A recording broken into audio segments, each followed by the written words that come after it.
Que Dios les bendiga. Quería en este día compartir una reflexión, ¿no? Y Primera de Tesalonicenses capítulo 5, versículo 17 dice: orad sin cesar. La palabra nos enseña que la oración es una parte vital para todo cristiano, cristiana que se ha acercado a Jesucristo y que entiende que la oración era un hábito diario de Jesús. También los apóstoles comenzaron a aprender, es más, le preguntaron al Señor: enséñanos a orar, y ahí el Señor le dio el Padre Nuestro, ¿no? Y vemos que la oración es fundamental para cada persona que se acerca a Dios, para pedir, para buscar, para recibir. Es necesario que oremos. Es importante saber que necesitamos hacer un hábito de la oración, ¿no? Un hábito es la práctica habitual de una persona, la costumbre y una rutina. Necesitamos hacer una costumbre de orar a Dios, de orar en todo tiempo. Dice la Biblia que Daniel oraba 3 veces al día, pero tener ese contacto, tener esa relación, tener esa intimidad, porque ahí vamos a encontrar respuesta, vamos a encontrar fortaleza, vamos a encontrar libertad, vamos a encontrar que el Espíritu Santo nos va a asistir y nos va a fortalecer en los momentos de debilidad, de prueba, de lucha, de carga. Muchas veces muchos cristianos en los momentos más críticos dejan de orar, pero es cuando más tenemos que orar, es cuando más tenemos que depender de un Dios que puede obrar a nuestro alrededor, pero también en nuestro interior. La palabra de Dios habla que debemos perseverar en la oración, ¿no? Debemos ser perseverantes, debemos ser constantes, debemos ser realmente personas que tengan una rutina de oración, ¿no? Colosenses 4:2 dice: perseverad en oración, velando en ella con acción de gracia, ¿no?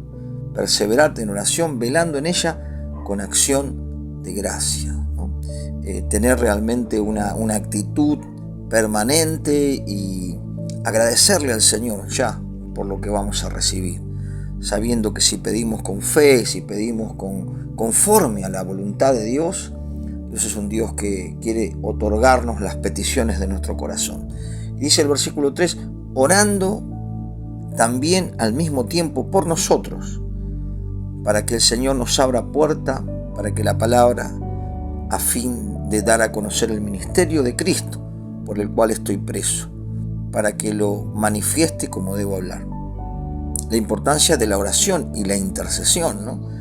El apóstol Pablo le pedía a la iglesia de Colosas que oren también por ellos, para que el Señor abra puertas. No le pedía quizás por una necesidad de él, sino para que muchas personas conozcan a Jesucristo. Y la intercesión es vital para que muchas personas realmente sean salvas, sabiendo de que el clamor, la oración, la intercesión es poderosa, es importante, y el Espíritu Santo es el que obra a través de la oración cuando nosotros presentamos específicamente una persona, una familia, un barrio, una ciudad, un país.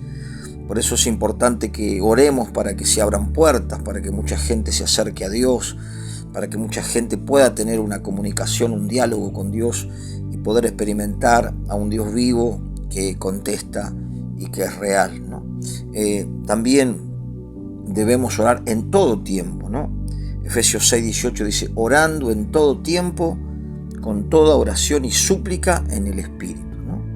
Orar en el Espíritu, pedirle al Señor y saber que cuando nosotros le pedimos, creer que vamos a recibir y hacerlo en todo momento, ¿no? Creo que la oración tiene que ser un hábito, una costumbre, como cuando nos levantamos, nos cepillamos los dientes, nos bañamos y hacemos tantas otras cosas como un hábito normal.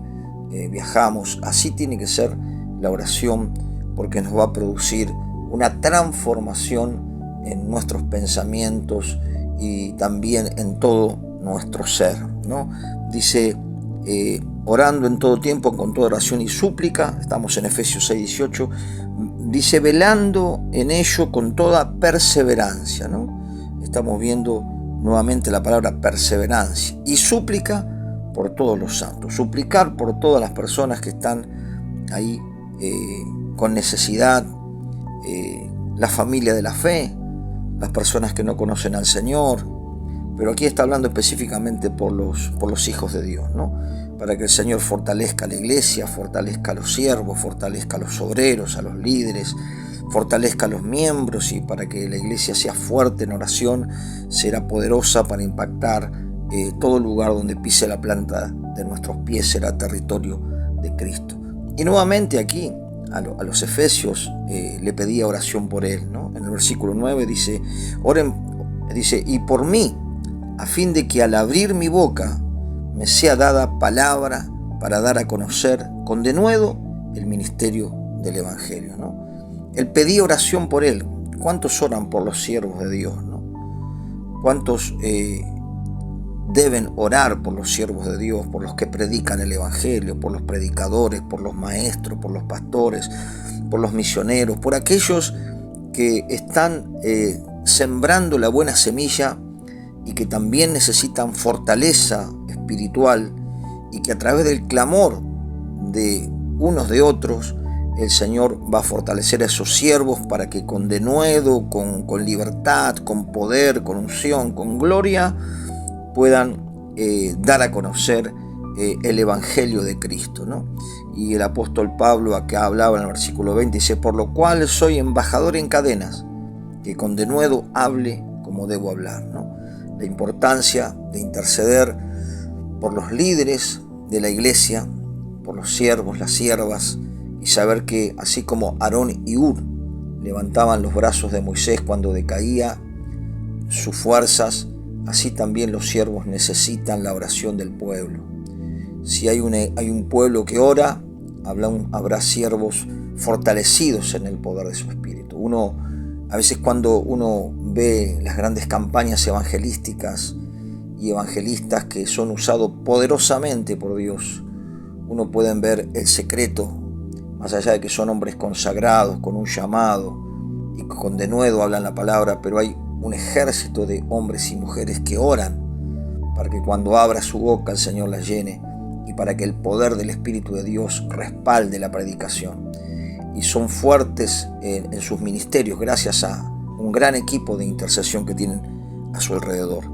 Que es importante orar con fe, ¿no? Creer que Dios lo puede hacer, que no hay distancia, que no hay nada imposible para Dios, que no hay nada difícil para Dios.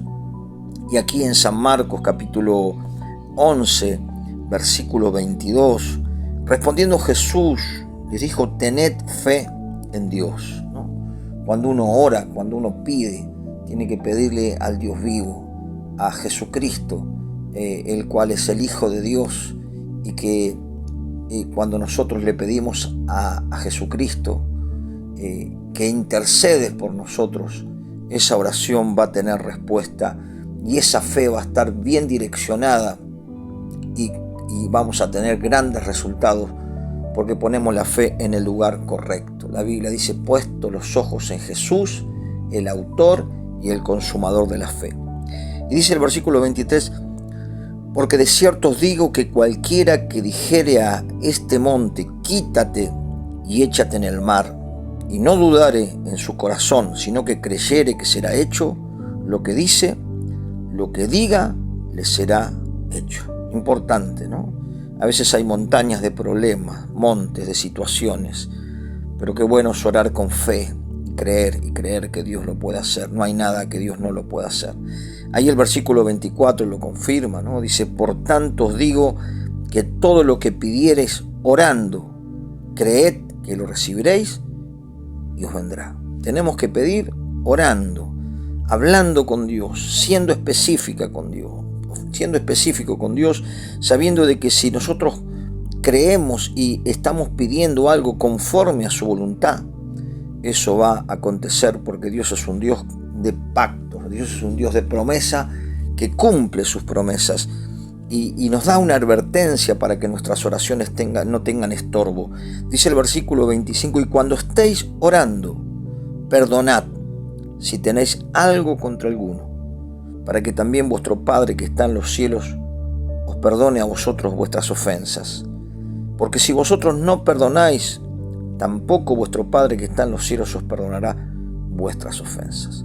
Es importante que el tener un corazón sano, un corazón perdonador, lo que nos habilita a que nuestras oraciones sean oídas por el Señor y no tengan estorbo. Por eso es importante guardar nuestro corazón, nuestra alma, tener en paz con todas las personas, dice la Biblia. Por eso es importante perdonar, es importante soltar perdón, desatarnos de toda amargura, de todo dolor, y saber que en medio de esa oración vamos a recibir sanidad espiritual, sanidad física, gozo y alegría, sabiendo que el poder del perdón tiene un impacto trascendental y restaurador, no solo para el que perdona, sino para el que es perdonado. Por eso dice la Biblia, dice, bienaventurado aquel que ha sido perdonado, ¿no? Somos felices porque el Señor nos perdonó cuando nos arrepentimos de nuestros pecados y se lo pedimos en oración. Señor, perdónanos por nuestras iniquidades, todas las cosas mal que hemos hecho, y le pedimos al Señor con todo nuestro corazón. Él nos perdonó, nos libró de la culpa, de la amargura, del dolor y de todo lo que nos abrumaba. Así también nosotros tenemos que hacerlo en oración. Señor, perdono a todas las personas que me han dañado, me han lastimado, me han injuriado, han blasfemado y han hecho cosas contra mí. Por eso es importante que oremos con libertad, teniendo paz. Y la Biblia dice, busca la paz y síguela. Por eso nuestras oraciones tendrán efecto y respuesta de parte del Señor, y las montañas se correrán cuando nosotros también oramos con fe y con un corazón agradecido al Señor, dando gracias, y también un corazón libre de todo resentimiento contra nuestro prójimo, porque los mandamientos que resumen toda la Biblia es amar a Dios y amar a nuestro prójimo. Que podamos hacer de la oración un hábito diario y vamos a vivir una vida abundante junto a Él. Dios le bendiga.